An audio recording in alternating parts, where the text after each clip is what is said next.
So we're talking about population. And I think it's important that we define what population means. There's many different definitions, actually. But population is just this term, it's an aggregate. It means that we're looking at groups. So we could say the population of the United States, or the population of students in Chicago, or the population of people that like Rick and Morty, the cartoon show, or something. It's many different ways. Now, some of the sources can be biological, like man or woman, child, age, how many people are below the age of 55. But most of the differences are social. And so, what does that mean to be a social difference? A social category is something that is created. Biology is inherent. I can look at someone's DNA and we can see if they have an X or a Y or an XX or a YY chromosome. We can look at things. That's biological, right? We can know that someone was born in this year and they are X years old. That's a biological function. But social differences are things that are created. So when I say over the age of 55, 55 is just a biological age. But why did I pick 55? Because for many people, that's when they start thinking about retirement. So if I was looking at the population over 55, I might be looking at potential retirees. That's the social difference. What if I was looking at the population of people who are Hispanic or Latino? That's a social difference. We'll talk about that, right? These are things that are coded. There are laws that people think, does it mean? What does it mean to be this, to be black, to be Latino, to be this or that? They're reinforced and policed. And it's important, if I can get my clicker to work, that they can also change because they are not written in stone. So the three major sources that we're going to look at are gender, age, and race or ethnicity. So again, nothing controversial here today. I'm going to put this disclaimer out front, and I'll be saying throughout the lecture. If I was doing this in class, it kind of allows me to interact with you a little bit more and see your faces. So bear in mind that if you have anything that you are even remotely interested about or curious about or do not get, jot a note down, think about it, and let's talk about it in the next virtual class or send me an email.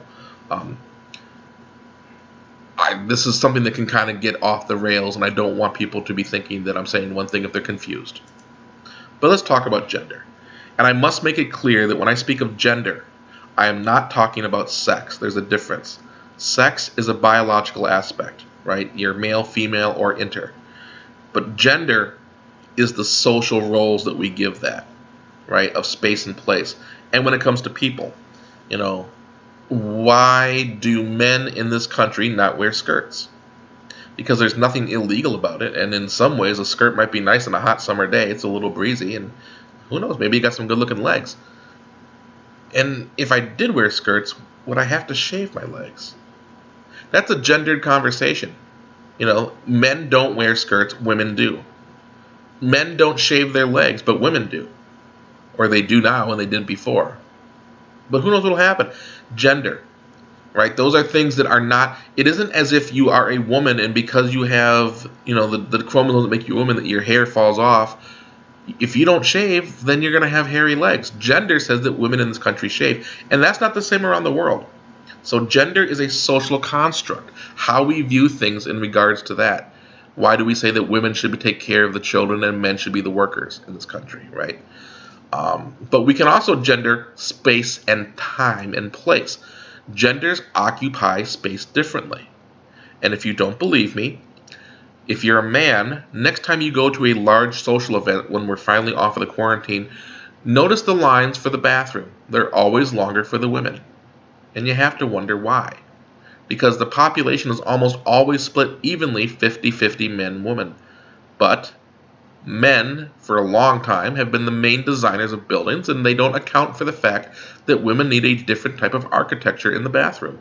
It takes longer for women, and if you don't account for that, maybe make the bathrooms for women slightly larger and men slightly smaller, then you're going to have that disparity in lines. I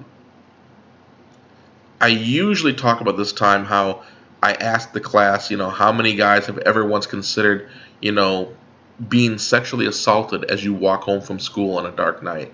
And very few guys think about that, where most of the women have considered it. And that's how gender occupies space in this country, right? It can also be tied up with culture, and it very much so is. In some cultures, women are not allowed to be outside of the house unless they are with a male relative. And that is the cultural thing. In Saudi Arabia, because of the role of gender, women were not allowed to have driver's licenses until a few years ago. Okay? Well, that also ties into the economy. So how women participate in the economy, it varies over place and over cultures. Some cultures have no problem with it. Some cultures, women do not work. And it can even vary over time. So if you haven't seen this poster before, this is Rosie the Riveter, right? This was a real woman, American woman in the 1940s. Before 1941, before we entered World War II, women did not work in factories. That was not considered feminine work. That was the man's job. Women were not supposed to be tough. They were supposed to be sweet and demure.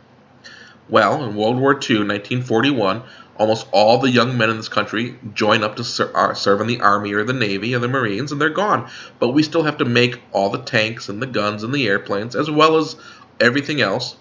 And so women began to work in the workforce in large numbers for the first time in American history. And there was this whole campaign about how it was okay. You could be a woman. You could very much be a woman and work in the factory. And this was the new definition of femininity all through World War II. This kind of idea of you could be a woman and yet be tough. And that was a change. But here's how it changed. That was 1941. 1945, World War II ends and all the men come home. What do you think happened to Rosie the Riveter? Rosie the Riveter lost her job.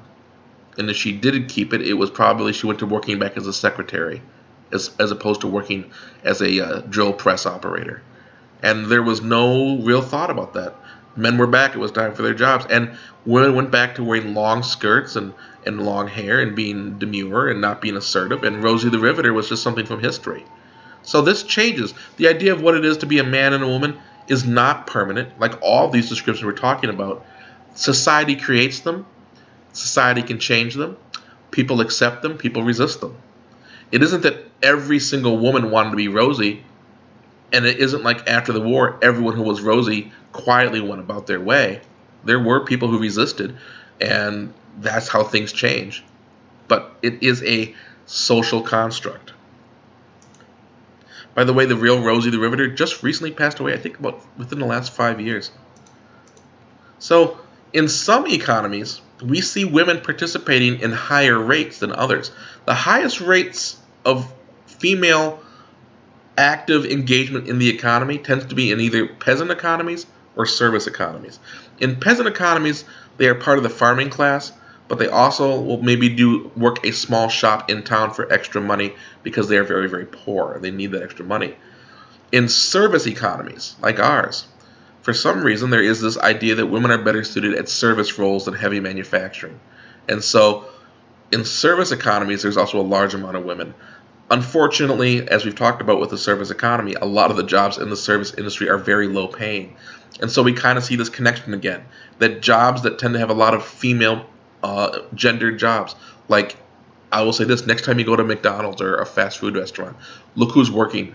It's almost usually more than half women, and very low pay for that as well. So another thing that females face is this double bind, because we've also talked about how domestic work is still seen by many people as the feminine role too. So they have to work in the formal job market, but also still have to work in the feminine role as being mother or caretaker. Another thing that we often see is this idea of patriarchal societies. Very male-dominated societies, very patriarchal societies, have this thing called the male gaze, where women must be shielded from other men, almost as if it was a possession. And the way they do that is by limiting the movement of women. So in China, for many years, there was this practice of binding women's feet. When they were young, they would tie the feet up in these very tight slippers and not allow them to grow. And as the women got older and grew, the feet were not allowed to grow, and they couldn't walk on their own. And this was considered a very desirable, fashionable aspect. We look at this in our society because we don't do that with revulsion. These women had basically tiny little feet that could not support their weight. But that was the height of being a woman, that you could have your bound, beautiful, small feet. But it kept women in that house, right? In the Muslim world, many countries still have very strong prohibitions on women outside of the home. And if they they must be covered or be very heavily distanced in having separate entrances to public buildings, to not being able to eat together in public. And again, this whole idea that the more patriarchal society is, the more male dominated it is, overtly, the greater this idea of the separation of women and men. And we can actually see that right here. When we look at the percentage of women who are in the workforce, the highest numbers here in sub-Saharan Africa and Asia, where they're working in the farm and then in the shop, at the corner store. But the lowest numbers right here through the Middle East and through North Africa. And these are strongly, predominantly Muslim countries where in many cases that is still the law. There is a strong distance. All right, we're going to pause right here because if I haven't offended you so far, I still got age and ethnicities to go.